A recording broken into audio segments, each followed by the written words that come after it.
In this World Sociology screencast, we're going to take a look at counter-industrial theories. Now, this heading, counter-industrial theories, is in fact an umbrella term that encompasses a whole range of perspectives that are critical of the Western industrial model of development. So, for example, on the one hand, we've got environmentalism, which is critical of the impact of rapid industrialization on the natural environment, and then we've got neopopulism, which is critical of the impact of Western development on traditional cultures and people's sense of well-being. And then this term, people-centered development, is used to describe the types of development policies that are proposed by counter-industrial theories. And later on in the presentation, we'll look at two concrete examples of people-centered development. Environmentalism is very critical of the Western industrial model of development because it argues that environmental damage is intrinsic to this model of development. So this perspective argues that Western development leads to uncontrolled ecological damage through effects such as degradation of the biosphere, as factories emit pollution, depletion of finite natural resources, and a loss of biodiversity. So this perspective argues that the Earth cannot support the Western lifestyle universally, that this would simply take us well beyond the carrying capacity of planet Earth. And environmentalists argue that we need a new paradigm for development, one that doesn't treat the planet as simply a subsystem of finance and the economy, and instead puts sustainable development and conservation of the planet's finite resources at the heart of development. As the economist Kenneth Baldwin argues, anybody who believes in infinite growth on a finite planet is either a madman or an economist. And environmentalists would argue that the effects of things like climate change are potentially devastating for developing countries. So we can see in this image two maps of Uganda, and Uganda's main export at the moment is coffee, and at the moment these areas are the areas that are suitable for the cultivation of that crop. However, with an increase in temperatures in Uganda of just 2 degrees, you can see that there would be very few areas, just the mountainous areas of Uganda, that would be suitable for this cultivation of coffee. Another type of counter-industrial theory is a perspective called neopopulism. So neopopulism highlights the way in which rapid industrialization doesn't just harm the environment, it also has human costs.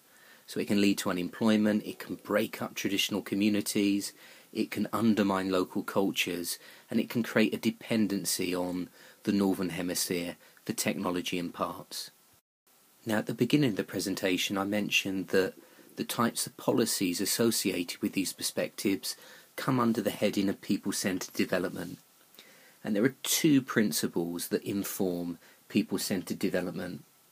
One is the idea that the majority world should learn from the mistakes of the minority world and not repeat them.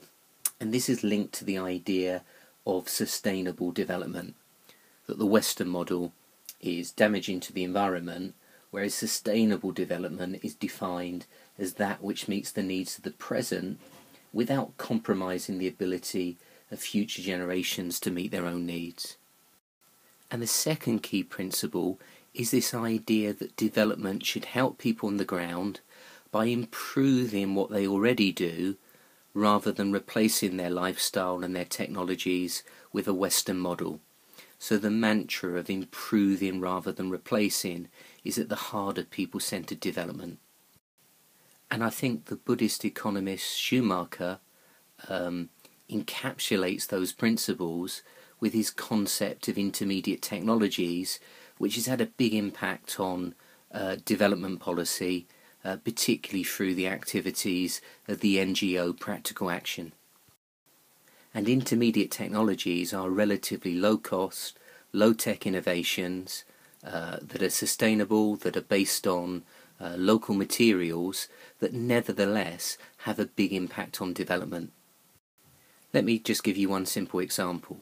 What we can see in this image is an African cooking their meal using the traditional cooking method in most of Africa. This is what we call a freestone fire. And there are a number of problems with this traditional cooking method. One problem is the indoor air pollution. And this, the World Health Organization argues, is a serious health problem. And then secondly, because this is an open fire, it's not a very efficient cooking method. So people need to gather a lot of firewood. That takes up a lot of their time. And then the demand for firewood can cause deforestation. And this can lead to soil erosion. And in the case of this area of Uganda, featured in this newspaper headline, mudslides that wiped out entire villages. And what we can see in this next image is an intermediate technology solution to the problem of the open, inefficient freestone fire. So this is a fuel-efficient stove made out of local mud. We can see that it's much more efficient because it's enclosed, and you can also cook using 2 pots. And there's also here a vent to help with the problem of indoor air pollution. So this is a relatively low cost, low tech, but sustainable innovation that can potentially have a big impact. And therefore it's a good concrete example of Schumacher's idea of an intermediate technology. And then a second important initiative derived from people-centred approaches is the provision of small loans or microcredit to people who would otherwise be unable to access credit to invest in businesses. And in practice this has meant that microcredit has particularly targeted poor women. However, critics argue that approaches such as microcredit can only have a limited impact. The loans are meant to help poor people to either start their own business or develop their own business, but because the loans are relatively small, it doesn't give entrepreneurs the opportunity to really develop their business from, maybe a small one-person business to a medium-sized business that could employ other people.